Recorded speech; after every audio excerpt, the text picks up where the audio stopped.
A good man is the centerpiece of his family. He has been appointed by God to be over the family. He can't do that if he's not present, and he can't do it if the family is huddled in a corner, terrified of what the head of the house is going to do next. That's right. There are men who are living in the same house with the wife and the children, and they're AWOL. They're too tired. They're too busy. They're too lazy to stand up and do what they're supposed to do.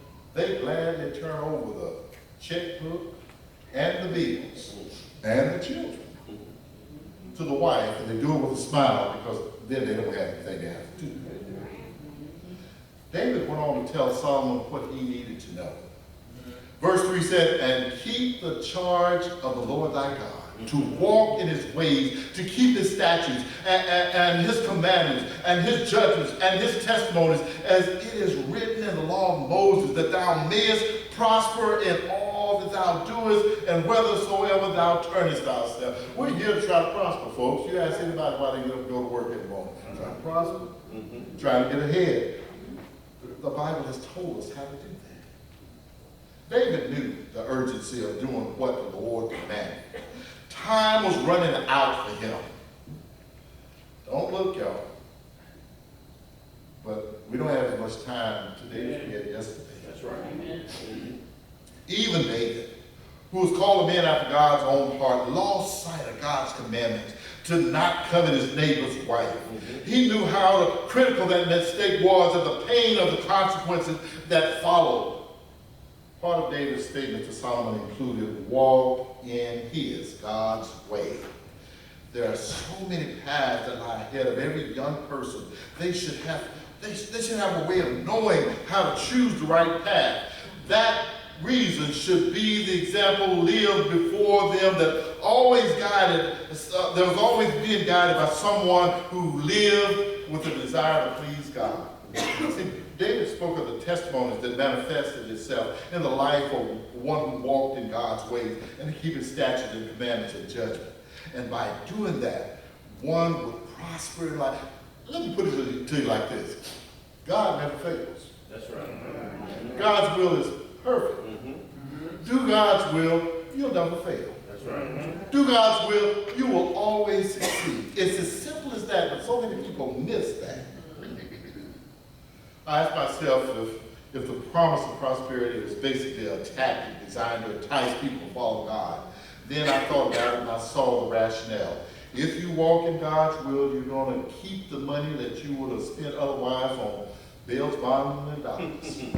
You'll keep the money that you would give to the lawyer to get somebody out of trouble that they should have never been in. You'll keep the money that you'd have to give to the emergency room or to the hospital. You keep the money that you spend on a premature funeral. That's right. That's how you get ahead. I want to close with a thought. It comes from the Psalm as well. Psalm 128.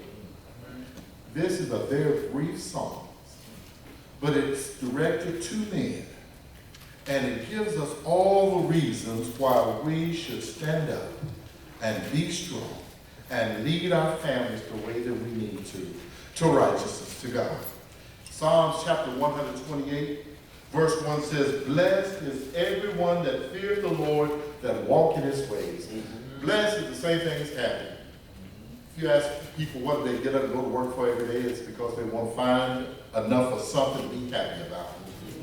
Well, the Bible tells us that we can be happy if we walk in God's ways. Verse 2 says, for thou shalt eat the labor of thine hands, happy thou shalt be, and it shall be well with thee.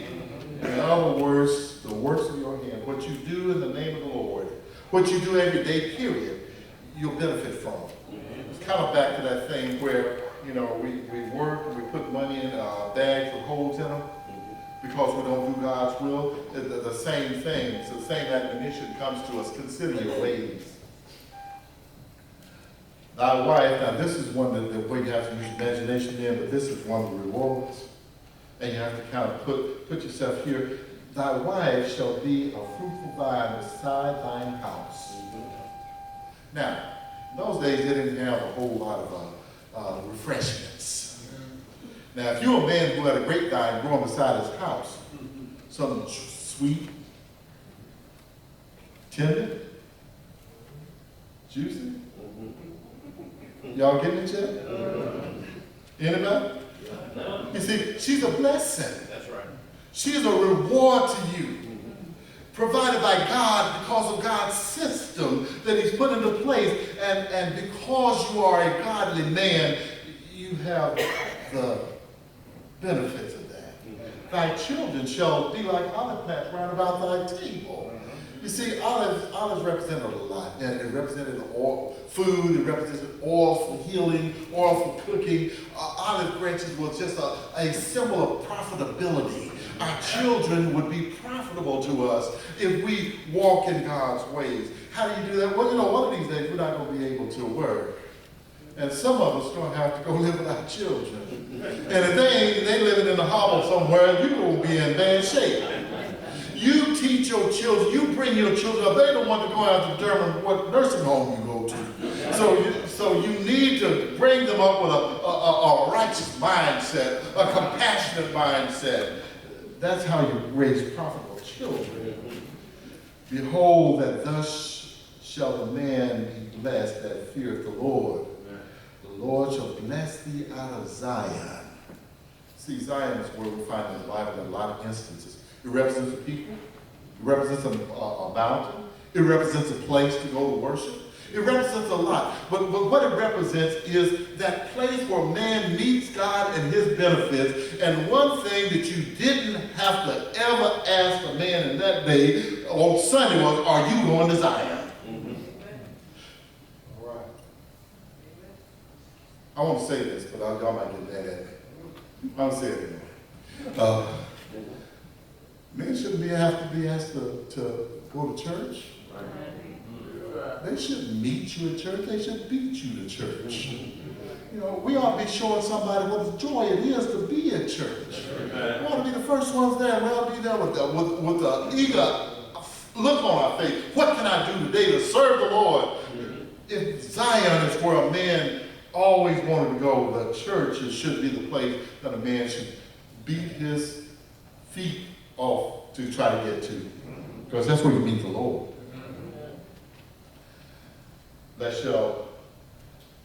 The Lord shall bless thee out of Zion, and thou shalt see the good of Israel all the days of your life. That's a contented life, y'all. Yea, thou shalt see thy children's children, your grandchildren, and your great-grandchildren. You will live long enough and happy, and you will get to enjoy them. Tell your children that people hire good people, pay them good wages because they're honest and trustworthy and godly. The future is always promising for the child of God. Good fathers, what a blessing you are to your family.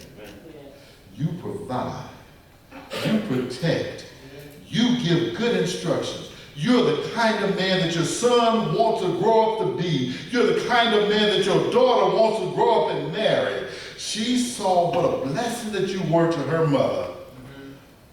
God's church will be strong if you're strong. You're not in this world to see how much you can get, but how much you can give. You're not the man of steel, but you are super because God has endowed you to be the head of the godly family. Godly families make godly churches. Godly churches save souls, and spend eternity in heaven. It's all because of the kind of man that blesses God through their faithfulness. Yes, sir. My admonition to all men is to take the challenge that Satan has put up to us. He has determined that he wants the family to disintegrate, and he wants them to the family to disintegrate because a good family makes his job hard.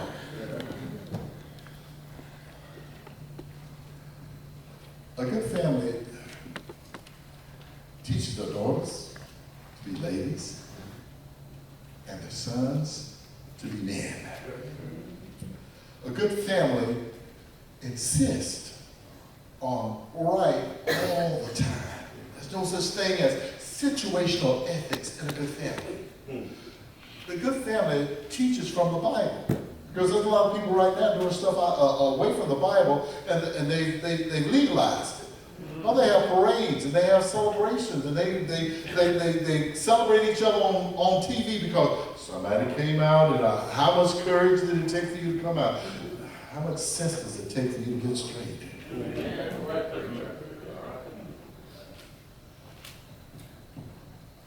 It has been my pleasure to speak to you tonight.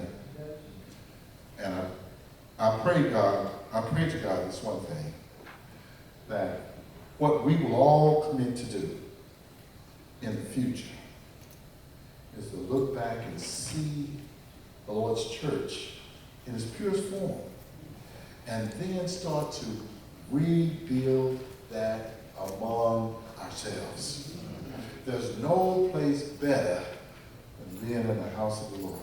Amen. And being in the Lord's church. Amen.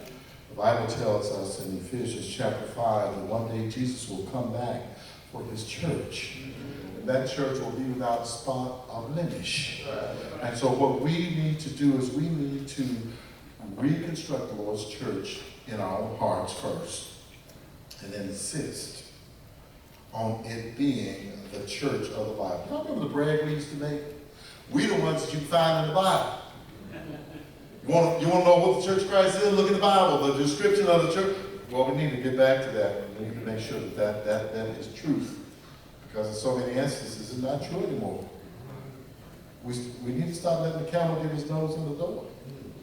Because before too long, he'll be in there entirely. Be thou strong. Be strong.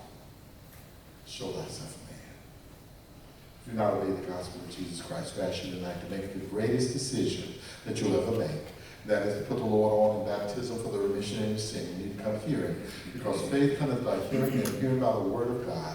You must come believing, because without faith it's impossible to please him. For he that cometh to God must believe that he is, and he is a reward of them that diligently seek him. You must come repenting of your sin. The Bible tells you, I tell you, nay, except you repent, you shall all likewise perish. You must come confessing Jesus Christ, because if we confess him before me, and he'll confess us before his Father which is in heaven. Then we need to come putting him on in baptism. That's not a suggestion. Jesus Christ himself says, he that believeth and is baptized shall be saved. You want to be saved? Believe and be baptized. If you remember the body of Christ and not live as you should, then we're going to ask you tonight to recognize that you are a guilty distance away from Christ. That's too far. That's too far away. You are a guilty distance from Christ. Ask God, who is anxiously awaiting you to come home, to forgive you, and he will forgive you and cleanse you of all unrighteousness, according to 1 John chapter 1, verse 9. We're willing to pray with you as well. We know that this life requires prayer. There's so much that we need to pray about. And we need to pray in earnest. Folks, commit to me tonight that tomorrow we'll pray that godliness will enter back into our world, back into our nation, back into our government. Because we're going down a path that is really, really very precarious. We'll pray with you on your other concerns too. If you have matters that's plaguing you right now, God sometime put things out there so we will remember who the giver of all good and perfect gifts are. And until we call on him, we think we do it ourselves. If you accept the Savior's invitation, why don't you come right now as we stand and sing our invitation song. Oh, do not let the world